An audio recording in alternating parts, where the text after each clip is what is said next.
Welcome everybody to Cup with Gup PGA final thoughts for the Memorial. It is a early Wednesday morning. I will try to have us out by lunch today. End of the month, busy times all the way around. Looking forward to a great tournament and a great little stretch of golf coming up between now and really the Open. There's a few tournaments in there, obviously, that won't be as big, but a few elevated, two majors. Then we get the playoffs after that. But right now we focus on the two majors. More importantly, this tournament this week, still loaded, 120 guys, only a few of the top 100 not here. So no big withdrawals as of now. It is early Wednesday, so we'll see if anything pops up. I don't really think there's any possibilities, but you never know. Hop in the listener league if you haven't already. Hopefully it's not full by the time this is posted. Link will be in the description. Weather, man, this looks great. It's going to be hot, sunny, not much wind. It's going to play as fast, as firm as they want it. We know Nicholas loves that. So, I mean, I think it's going to be tough. I think it's going to be a tough test. Light winds help, but, man, the warm weather, and they'll have the fairways and greens going as fast as they want them. That I think it'll be a tough challenge this week in general, and see that high single digit, maybe someone from time to time seems to creep over 11, 12, 13 under. I believe the majority of the top 10 will be single digit, under par. As far as weather goes, no weather draw at all. I would lean, this is a traditional setup.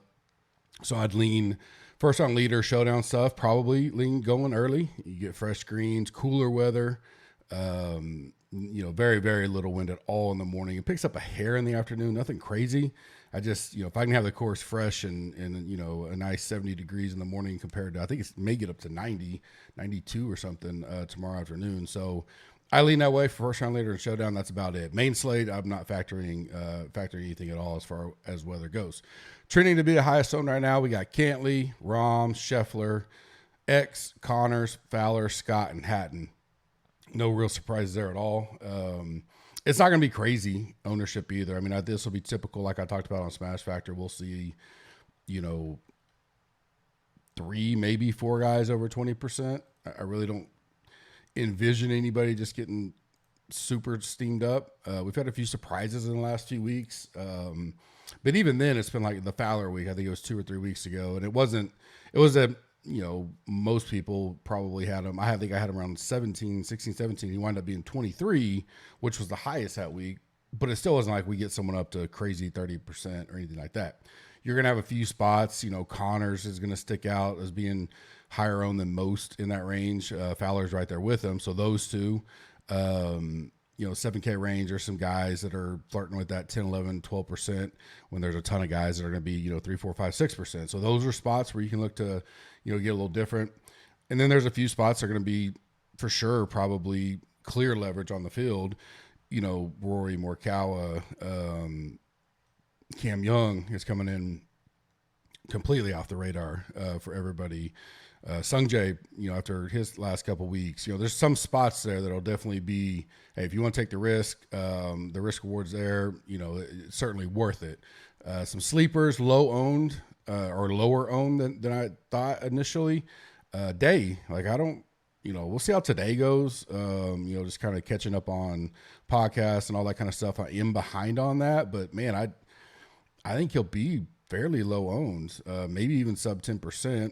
And I'm not a big day guy, and he missed 2 cuts in between. He won the AT&T, so, but he's got pretty decent history here. Even when he wasn't on top of his game, he's only missed 1 cut since 2017.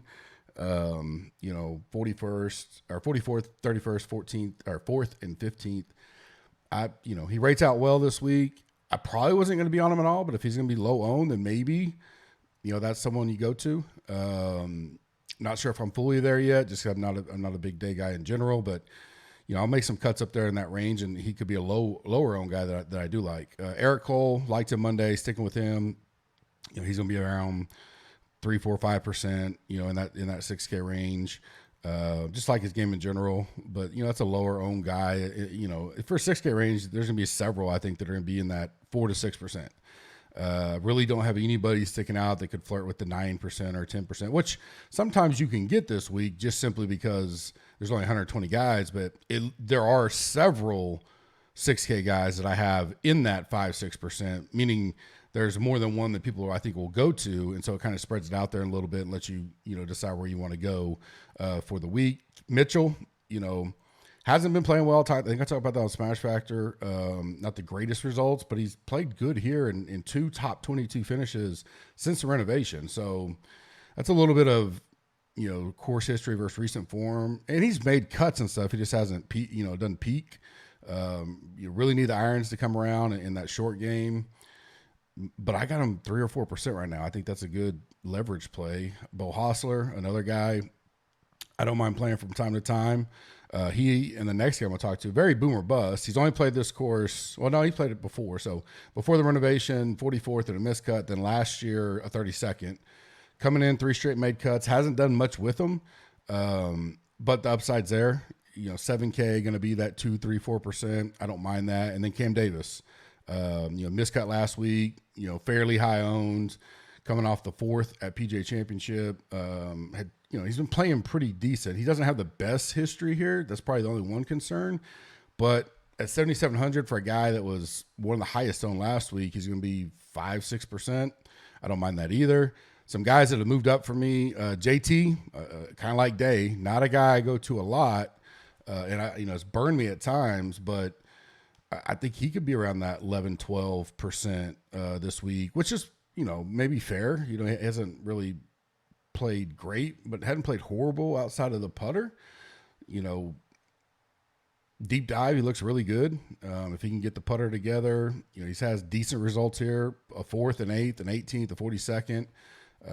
Missed the cut in 2019, but outside of that, pretty good results. Now we need closer to the 18th and 8th and 4th than a 42nd this week, but could be a good leverage spot, when it's hard to find him up there in the higher priced situations. Fitzpatrick's another guy that'll be lower owned in that 9K and above range, probably 7-8%.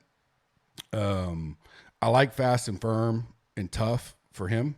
I think that helps him. It helps his game in general, and when everything's playing tough, he seems to stand out amongst people at times. So I definitely, don't mind going there. Cam Young's moved up simply. I mean, he made 7% this week, and you read, and you just it's more of trusting his words. He goes, man, I feel healthy again. All my weight's back on. I feel best I felt in months. If we're going to get a 7-8% Cam Young on this type of course, has he shown a lot lately? No, but he's not too expensive, 8,800. So he doesn't have to be your first guy. Top 20 from him at that price, and I get 7-8%. We know he's got the upside.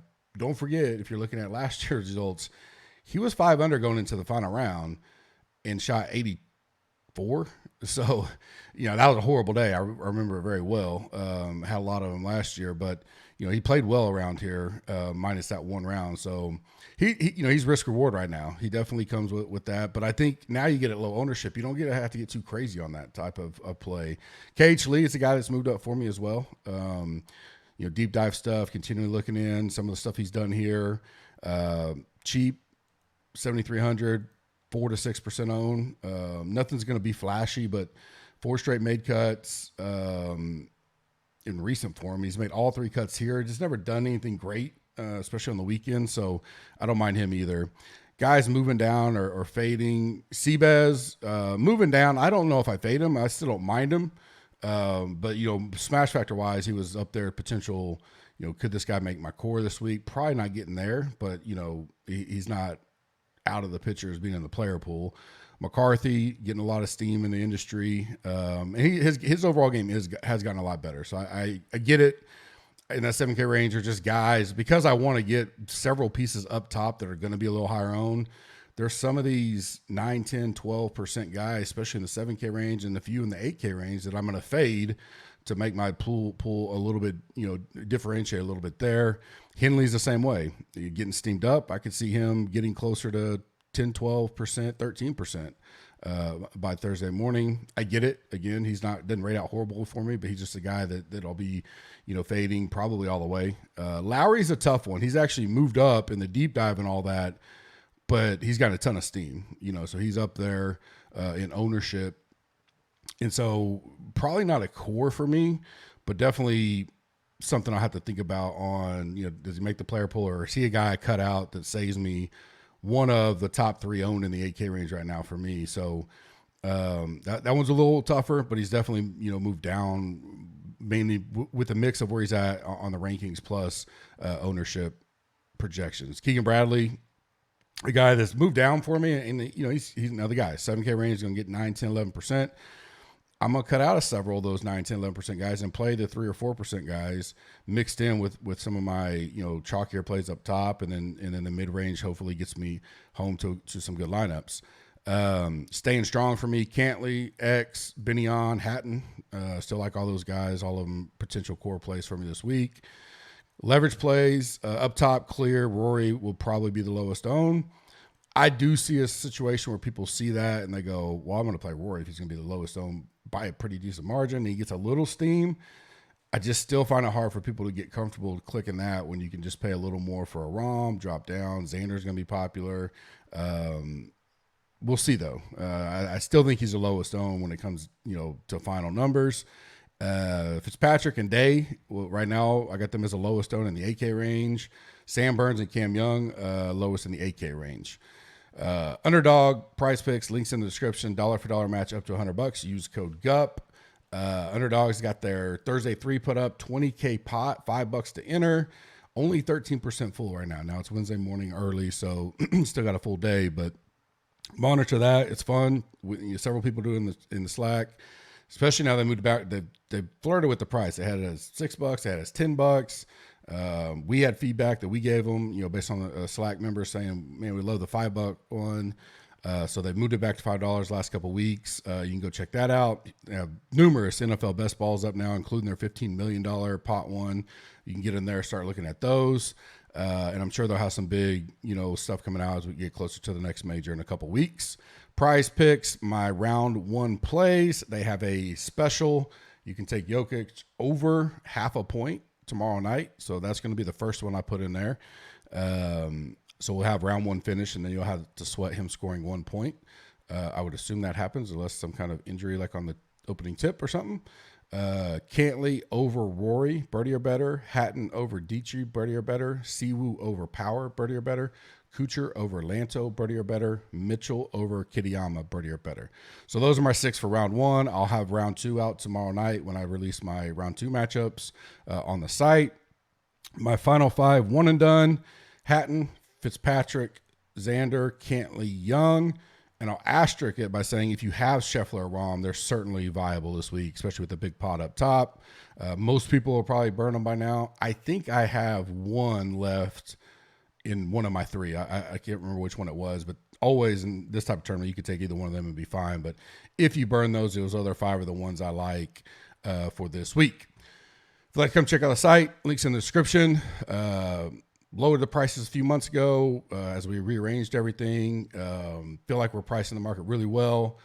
We added several enhancements to the golf dashboard and green machine this week. We will continue to add them pretty much throughout the whole summer, but certainly as we get ready for the U.S. Open.